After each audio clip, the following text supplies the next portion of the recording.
और मेंस और प्रीलिम्स को क्या साथ लेके चलना चाहिए कि क्या आपने अभी तक मुझे ये बताया कि पहले मेंस पढ़ लो फिर प्रीलिम्स पढ़ो, लेकिन अभी जैसे का सिनेरियो है, ज़्यादा दिन हमारे पास नहीं है, 90 दिन भी नहीं बचे हैं प्रीलिम्स के लिए अगर आयोग की डेट के हिसाब से देखा जाए, तो अभी क्या एक सामान्य जैसे कि हम देखा जाए रणनीति रहे, उसके बारे में ज़रा बताएं। निश्चित ही बहुत सारे टॉपिक्स प्रीलिम्स में ऐसे हैं जो कि मेंस से सीधा सीधा संबंध रखते हैं।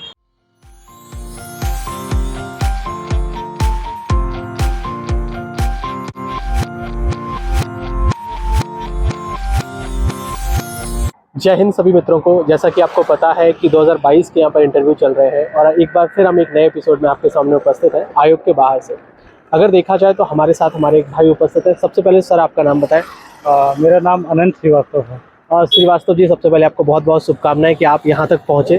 धन्यवाद। आज आपके अगर देखा जाए तो कौन सा बोर्ड था आपका? मेरा कोष्टी सर का बोर्ड था और लगभग मेरे 8वें नंबर पर था। मेरा लगभग 20 मिनट चला है और अच्छे क्वेश्चन सर ने पूछे थे। अगर मीडियम की बात करी जाए तो कौन से मीडियम से आप बिलोंग करते हैं? मेरा इंग्लिश मीडियम है। ओके। और अगर गृह जिले से संबंधित बात करिए, कौन से जिले से बिलोंग करते हैं और कौन कौन से क्वेश्चन वहाँ से पूछे गए? मेरा गृह जिला भिंड है। गृह जिले से मेरा एक भी क्वेश्चन नहीं था। मेरा जितना डेप्थ था, मेरी अभिरुचि थी अंतर्राष्ट्रीय संबंधों में रुचि लेना, तो कहीं ना कहीं उससे ज़्यादा क्वेश्चन पूछा था।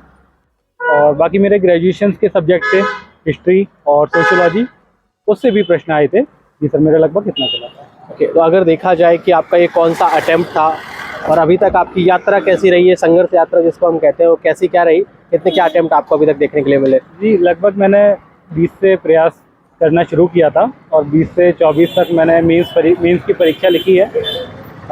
इसमें मेरा 2022 में इंटरव्यू कॉल था, जिसमें मैं अभी इंटरव्यू देके भी आ रहा हूँ। बिल्कुल। तो मतलब ऐसा कहा जा सकता है कि 5 आप प्रीलिम्स निकाल चुके हैं सीधा सीधा अगर देखने को मिले, तो आप क्या महत्व मानते हैं आपकी इस जर्नी में कि प्रीलिम्स कैसे निकाला जाए, क्या कैसा कुछ करा जाए, क्योंकि अभी प्रीलिम्स हमें देखने के लिए मिल रहा है? जी सर, मेरा मानना है कि अगर आप प्रीलिम्स के लिए जा रहे हो तो कहीं ना कहीं आपकी मुख्य परीक्षा की पढ़ाई पहले से कंप्लीट होनी चाहिए। क्योंकि अगर आप मुख्य परीक्षा पहले से कर लेते हो तो हिस्ट्री, ज्योग्राफी, पॉलिटी, इकोनॉमी, ये विषय आपके पहले से ही कंप्लीट होंगे और कहीं ना कहीं डीप क्वेश्चन अगर आते हैं प्रीलिम्स में, वो अपेक्षाकृत आपसे ज़्यादा अच्छे से बनेंगे। और वहीं पर जो प्रीलिम्स में फैक्चुअल टॉपिक्स होते हैं, करंट अफेयर, ये हम डेली के डेली पढ़ सकते हैं। उसके अलावा जो अलग से कुछ यूनिट्स हैं प्रीलिम्स में, तो उसको भी किया जा सकता है। और जो डेली क्वेश्चंस लगाते हैं हम, जैसे कि विभिन्न पुस्तकें आती हैं, प्रीवियस ईयर आते हैं, तथ्यबाण आती है जिसमें पुराने क्वेश्चंस मिल जाते हैं, तो 100-150 क्वेश्चन डेली लगाएं तो निश्चित ही प्रीलिम निकल जाएगा। बिल्कुल। और अगर देखने को मिले कि प्रीलिम्स में नोट्स, जो सेल्फ हैंड रिटन नोट्स होते हैं, उनकी क्या भूमिका रही? आपने खुद ने बनाए या फिर सिर्फ बुक्स को ही फॉलो किया, क्या कैसा करा, या फिर हैंड रिटन नोट्स बनाने चाहिए या नहीं बनाने चाहिए, इस पर आपकी क्या राय है? जी बिल्कुल, ये मेरे ख्याल से व्यक्तिगत होता है। अगर कोई व्यक्ति किताबों में ज़्यादा सहज है पढ़ने में, तो वो किताबों से पढ़ सकता है, परंतु मुझे नोट्स से ही ज़्यादा पढ़ने में अच्छा लगता है। तो मैंने इंटरनेट से और बाकी जितना सोर्स अवेलेबल था, क्योंकि मैं इंग्लिश मीडियम का हूँ, मैंने हिंदी मीडियम के भी सोर्सेज देखे, जो मुझे चीज़ें मिली वो मैंने अपने ट्रांसलेट कर लिखे। तो मैंने अपने नोट्स बनाए, फिर कुछ सब्जेक्ट के शॉर्ट नोट्स बनाए, जैसे कि पॉलिटिकल थिंकर्स है हमारी पेपर सेकंड के पार्ट ए में, तो उसको रिवीजन करना थोड़ा डिफ़िकल्ट होता है और थोड़ा अलग अलग आइडियोलॉजीज़ हैं तो सभी की, तो मैंने नोट्स बनाए और उसी से मैंने पढ़ाई की है।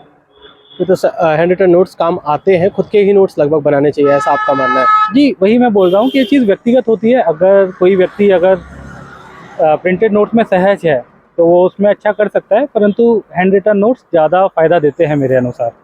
तो 2022 का आपका ये इंटरव्यू रहा है। अगर देखा जाए कि गेट के बाद आपकी क्या सिचुएशन की थी, गेट के अंदर जाने के बाद क्या आपके अंदर कुछ डर वर था या फिर कुछ मंत्र चल रहे थे दिमाग में कि भाई अब शांति हो सकती है चीज़ों में, और अपने आप को काम रखने का तरीका आपने क्या अपनाया था? जी बिल्कुल। जब मेरा पहला साक्षात्कार था तो मैं थोड़ा सा नर्वस था। मेरे दिमाग में बहुत सारे प्रश्न थे। मैंने आँख बंद की और हनुमान चालीसा का मैं पाठ करता रहा जब तक बोर्ड में नहीं घुस गया, और गया। अच्छे से मेरा इंटरव्यू हुआ। कब इंटरव्यू ख़त्म हो गया मुझे पता ही नहीं पड़ा। मैं बिल्कुल कूल एंड काम रहा। तो मेरा अच्छा ही गया है। और एक बार देखा जाए कि सॉरी बोलने वाले हमें ज़्यादा लोग मिलते हैं अगर इंटरव्यू के संबंध में बात करी जाए, मतलब सॉरी की मात्रा, आंसर देने की मात्रा ज़्यादा होती है, तो वो मात्रा आपके इंटरव्यू में कितनी क्या देखने के लिए मिली? कहीं ना कहीं जो ज़्यादातर प्रश्न थे मेरी अभिरुचि से थे, अंतर्राष्ट्रीय संबंधों में रुचि लेना, तो मैंने थोड़ा अच्छे से तैयार किया था। तो कहीं ना कहीं उसमें सॉरी बोलना कहीं ना कहीं अच्छा नहीं लगता मुझे, क्योंकि वो मैंने अच्छे से तैयार किया था।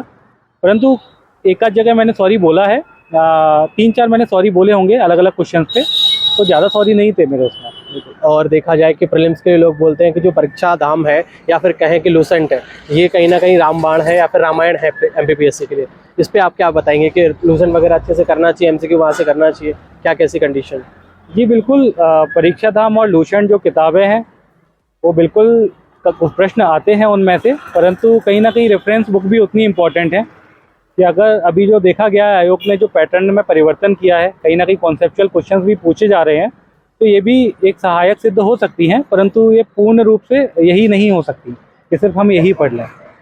और मेंस और प्रीलिम्स को क्या साथ लेके चलना चाहिए कि क्या आपने अभी तक मुझे ये बताया कि पहले मेंस पढ़ लो फिर प्रीलिम्स पढ़ो, लेकिन अभी जैसे का सिनेरियो है, ज़्यादा दिन हमारे पास नहीं है, 90 दिन भी नहीं बचे हैं प्रीलिम्स के लिए, अगर आयोग की डेट के हिसाब से देखा जाए, तो अभी क्या एक सामान्य जैसे कि हम देखा जाए रणनीति रहे, उसके बारे में ज़रा बताएं।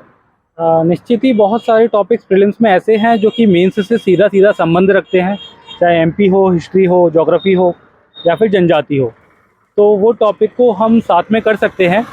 मेंस के हिसाब से हम करें और उसके एमसीक्यू लगाएं तो ज़्यादा अच्छे से हम कर सकते हैं, और जो अलग से टॉपिक्स हैं वो हम अलग से कर सकते हैं। तो मेरे अनुसार मेंस और प्री, मैं इनमें ज़्यादा डिवीज़न नहीं देखता हूँ। अगर हम साथ में तैयारी करें, जैसे अगर हमने एक नोट्स बनाए हिस्ट्री के, मेंस के भी प्री के भी, अगर हमने उसको प्री में भी पढ़ा और मेंस में भी अगर हमने पढ़ा, तो कहीं ना कहीं मेंस के लिए भी उसका रिवीजन हो चुका है, तो वो ज़्यादा अच्छे से याद आते हैं और हम आंसर ज़्यादा अच्छे से लिख पाते हैं। और अगर देखना चाहें कि कुछ लोग बोलते हैं कि ब्रह्म मुहूर्त में उठ के पढ़ना चाहिए, तो उसका क्या कैसा प्रकोप आपके दिमाग में, या फिर क्या कैसा संकोच रहा है, या इसमें कुछ आपको सफलता हासिल हुई है ब्रह्म मुहूर्त में उठने में? मेरा मानना तो यह है, जब आपका पढ़ने का मन कर रहा है तब पढ़ो। कुछ लोग होते हैं रात में 4 बजे तक पढ़ते हैं, कुछ लोग होते हैं सुबह 3 बजे उठ के पढ़ते हैं। जब आप कंफर्टेबल हो आप उठो, आप पढ़ो। ठीक है, तो अभी जो ऑनलाइन बैचेस वगैरह चल रहे हैं वो आपने ज़रूर देखे होंगे कहीं ना कहीं, तो हमारे व्यूअर्स को आप क्या सजेस्ट करना चाहते हैं, कौन सा बैच वो फॉलो कर सकते हैं, या फिर कौन सी चीज़ें आपको अच्छी मिल रही हैं इंटरनेट पर?